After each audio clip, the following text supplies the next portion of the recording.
Radio Campus et les radios partenaires présentent la Nuit européenne des chercheurs. Bonsoir à toutes et à tous et bienvenue à ce premier parcours croisé qui sera consacré au vélo. Avec moi ce soir pour échanger, Marie-Lise Cotet. Bonsoir Marie-Lise. Bonsoir. Vous êtes chercheuse en géographie sociale de l'environnement au CNRS. Et avec nous également Natacha Gondran. Bonsoir. Bonsoir. Vous êtes, vous, enseignante-chercheuse en évaluation environnementale à l'École des Mines de Saint-Étienne. Il me paraît important de préciser que vous travaillez toutes les deux au même laboratoire qui est celui de l'environnement, de la ville et des sociétés. Nous allons attaquer donc sur cette question du vélo, ce vélo que nous connaissons tous, qui est un mode de déplacement qui est devenu incontournable et très prisé, en tout cas maintenant par de nombreux individus, et notamment lors de leurs déplacements de tous les jours. Marie-Lise, vous qui travaillez sur les liens qui existent notamment entre les cours d'eau et les sociétés, qu'est-ce que vous pouvez nous dire du vélo quel lien vous pouvez faire en tout cas avec vos recherches? Alors c'est sûr que le vélo n'est pas du tout central dans mes activités. Donc moi je m'intéresse, comme vous l'avez dit, vraiment aux liens que les sociétés peuvent nouer avec les cours d'eau. Donc ces liens ils peuvent être multiples, ça peut être des liens d'attachement, des liens d'usage, voilà, de toutes sortes. Et donc, ce qui m'intéressait dans le vélo, c'est que, en particulier aujourd'hui, on a le long du Rhône une piste cyclable qui a été créée, qui s'appelle la Via Rhôna, qui permet de relier le lac Léman à la mer Méditerranée à vélo, en longeant le fleuve.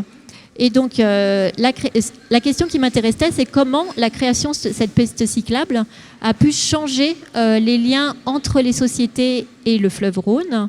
Est-ce qu'en créant finalement ou en recréant des accès facilités, les habitants attachent plus de valeur à cette rivière parce qu'ils la connaissent davantage, ils la fréquentent davantage.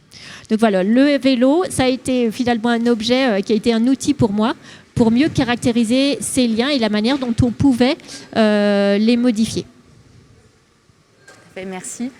Natacha, quant à vous, vous travaillez sur les impacts environnementaux, en tout cas des activités humaines. Qu'est-ce que vous pouvez nous dire justement sur cette nouvelle pratique du vélo, sur ce que ça peut changer, en tout cas sur les impacts qui sont ceux des hommes?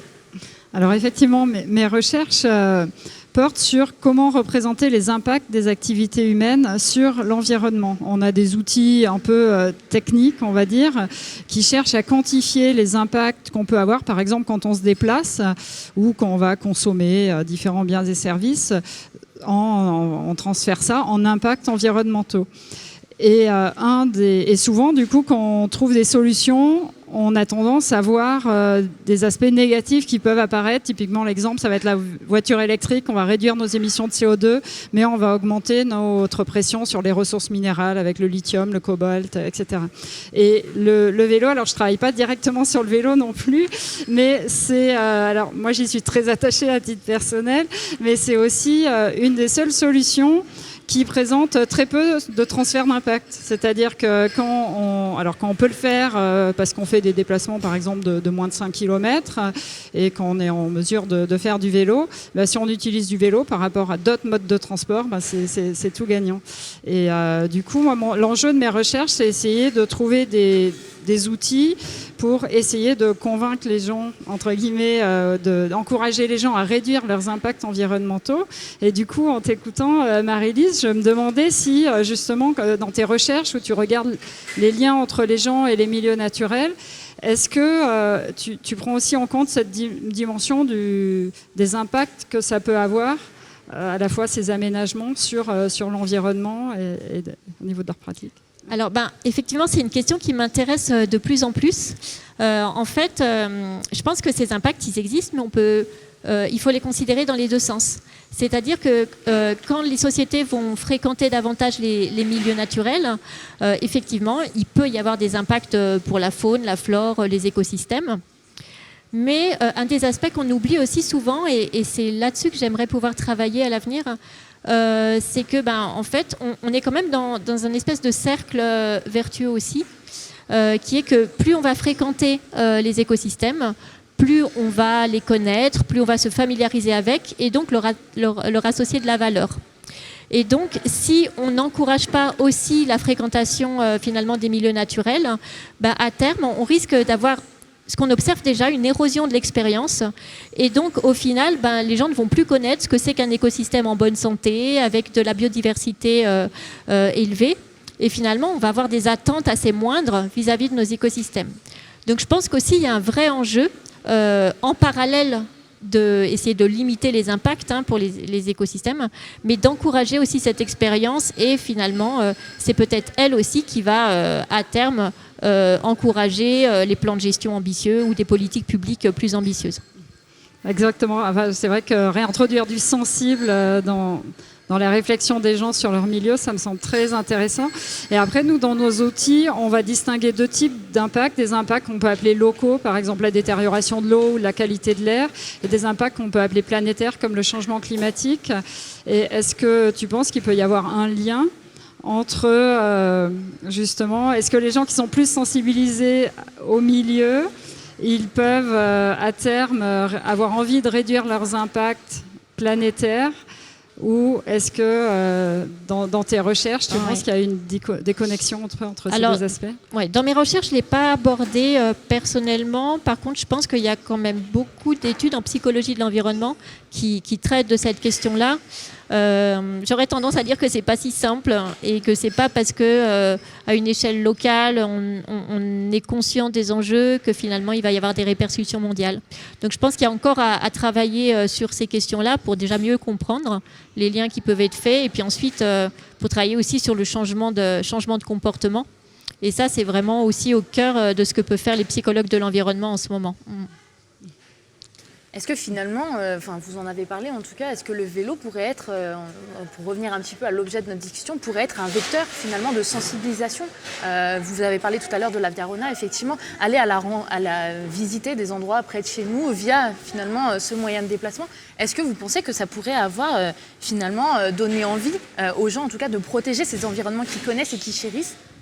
Il y a peut-être une dimension là-dedans. Alors, sur le projet de la Via Rona, dans le cadre duquel j'ai travaillé, on a effectivement montré que les gens qui fréquentaient cette piste cyclable déclaraient y attacher plus de valeur après leur expérience de la Via Rona, dans la mesure où ils avaient découvert des nouvelles choses, découvert des milieux naturels qu'ils ne connaissaient pas, des paysages qu'ils ne connaissaient pas. Voilà, donc ça leur a permis cette découverte et de changer un petit peu leur représentation, l'image qu'ils avaient du Rhône comme un paysage très artificiel, très anthropisé. Voilà, ils ont découvert d'autres choses. Ouais. Et ce qu'on peut constater, alors là c'est un peu hors de mes recherches, mais on voit, alors moi à titre personnel je fais les vacances à vélo puisque le thème c'est le voyage, c'est ça d'ailleurs qui m'a fait penser à ce thème du vélo. On voit de plus en plus de gens qui vont faire leurs vacances à vélo avec leurs enfants, qui vont prendre le train, mettre le vélo dedans et redécouvrir aussi des paysages qui sont à proximité de chez eux et donc éviter de prendre l'avion pour se déplacer. Et ça du coup avec ma vision des impacts sur les impacts planétaires, là du coup c'est plutôt bénéfice, c'est-à-dire qu'on redécouvre localement des façons de se déplacer, soit pour la journée, soit pour les vacances. Typiquement sur la Via Rona,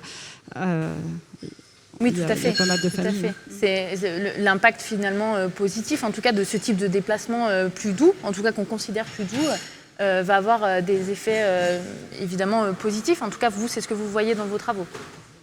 Alors dans mes travaux, pas vraiment, parce que, comme je le disais, je ne travaille pas vraiment forcément à cette échelle-là. On va être plus à l'échelle d'organisation ou de territoire plus large. Mais peut-être que Marie-Lise, dans ses travaux, est-ce qu'elle a pu suivre l'utilisation de la Via Rona, par exemple? Est-ce que tu as regardé ça? Pas vraiment sur ces aspects-là, mais ce qu'on a pu voir tous, constater, c'est que avec la crise Covid, on a bien vu que les gens n'ont pas pu se déplacer comme ils le faisaient d'habitude et qu'il y a eu un engouement particulier cette année pour la redécouverte des paysages locaux à vélo. Il y a eu une grande démarche dans cette direction-là. Et voilà, je ne sais pas si ce n'est qu'un artefact qui va s'arrêter ou si ça va perdurer. Mais en tout cas, j'imagine, comme vous tous, dans mes proches, j'entendais beaucoup de gens qui ont repris plaisir à cette découverte aussi lente. D'une région, des paysages, etc. Voilà, c'est une autre manière d'être en contact, sensible avec son environnement, et je pense que finalement cette crise a pu permettre aussi de redécouvrir ça. ça a vraiment développé ce type de déplacement. Effectivement, je pense que tout le monde s'est rendu compte avec le confinement, avec la crise, etc. Et d'ailleurs, on a vu des impacts notamment positifs de cet arrêt un petit peu. Je pense que vous pouvez en parler. Alors, effectivement, à court terme, on a vu des impacts positifs au niveau mondial. Il y a eu une réduction des émissions de gaz à effet de serre. Mais le problème, c'est que les changements qu'on a eus ont été seulement conjoncturels et pas structurels. Donc, cette année, l'IEA dit que les émissions de gaz à effet de serre ont réaugmenté et sont encore supérieures à ceux qu'ils étaient en 2019. Donc, ça n'a pas suffi.